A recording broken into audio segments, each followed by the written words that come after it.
नमस्कार। आज देश के एक बहुत प्रख्यात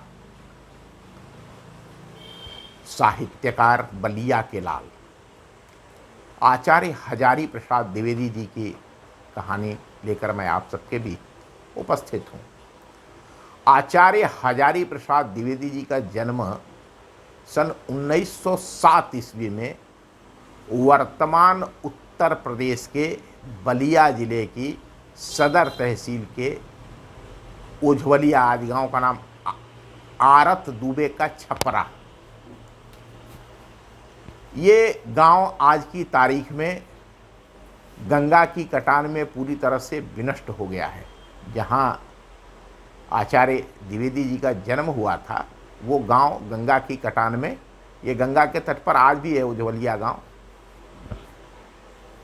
इनके पिता श्री पंडित अनमोल दुबे ज्योतिष संस्कृत के विद्वान पंडित थे। स्वभाव से फक्कड़ अक्खड़ मस्त मौला द्विवेदी जी अध्ययन अध्यापन के क्रम में 7 नवंबर 1930 ईस्वी को कलकत्ता के शांति निकेतन पहुंच गए। कलकत्ता जिसे आज कोलकाता कहा जाता है। बंगाल और बलिया का बड़ा पुराना संबंध रहा है। पहले यहाँ यह बहुत समय तक ये जो बलिया का पूर्वी भाग है वो बंगाल से, यहाँ से की रोजी रोटी का संबंध बलिया से बंगाल का रहा है। तो 7 नवंबर 1930 ईस्वी में यह वहाँ कलकत्ता पहुँच गए। 1940 में यहाँ हिंदी के विभागाध्यक्ष बन गए थे। 1950 में वह काशी आ गए। सन 1942-43 के बीच इन्होंने कबीरदास जी पर एक पुस्तक लिखा और उस पुस्तक लिखने के क्रम में जब कोई साहित्यकार लेखक कोई किताब पढ़ने लगता है या उसके बारे में जानने लगता है तो उसमें डूब जाता है। अब कबीरदास जी आचार्य हजारी प्रसाद द्विवेदी जी के जीवन में उतर गए थे और इसी के कारण यह साहित्य क्षितिज पर चमकने लगे थे। 1960 में यह चंडीगढ़ चले गए। पंजाब विश्वविद्यालय में हिंदी विभाग के विभागाध्यक्ष हो गए। 1967 तक यहाँ रहे। यहीं पर उन्होंने अपने चर्चित उपन्यास चार चंद्रलेख तथा पुनर्नवा लिखा जो छपा। इनके अनाम दास का पोथा उपन्यास की भी पृष्ठभूमि यहीं तैयार हुई। सन 1949 ईस्वी में लखनऊ विश्वविद्यालय ने आपको डीलिट की मानद उपाधि से सम्मानित किया। सन 1957 में आपको पद्म भूषण से सम्मानित किया गया था। आप अनेक वर्षों तक काशी नागरी प्रचारणी सभा के उपसभापति रहे।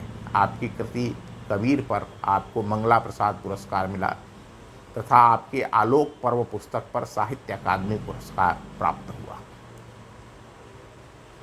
आपके निबंध संग्रहों की बात करें तो अशोक के फूल, कुटज, कल्पलता, विचार प्रवाह, विचार और वितर्क, इतिहास, आलोचना, परंपरा और 10 रूपक, हिंदी साहित्य की भूमिका, हिंदी साहित्य उद्भव और विकास, हिंदी साहित्य का आदिकाल, साहित्य सहचर, लालित्य तत्व, मृत्युंजय रविंद्र, कालिदास की लालित्य योजना, मेघदूत एक पुरानी कहानी, सुर साहित्य, सिख गुरुओं का पुण्य स्मरण, सहज साधना, महापुरुषों का स्मरण, मध्यकालीन बोध का स्वरूप, प्राचीन भारत के कलात्मक विनोद, भाषा, साहित्य और देश। आपके बाल साहित्य बड़ा कौन है, धनवर्षण, प्रतिशोध, संपादन, नाथ सिद्धों की बानियाँ, संदेश रासक, संक्षिप्त पृथ्वीराज रासो, संदेश सप्तक, निबंध संग्रह, इसका आपने इनका संपादन किया था।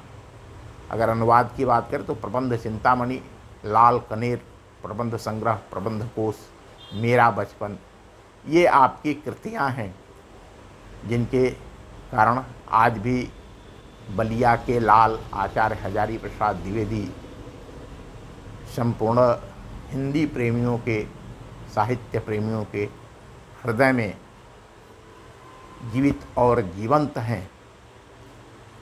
19 मई 1979 ईस्वी को आपका निधन हो गया था। ये बलिया के साहित्यकार आचार्य हजारी प्रसाद द्विवेदी जी के बारे में संक्षिप्त जानकारी है। इनके ऊपर बहुत सारा साहित्य लिखा गया है। मैं तो केवल एक प्रतीक के रूप में उनके बारे में संक्षिप्त रूप में जानकारी दे रहा हूँ। धन्यवाद।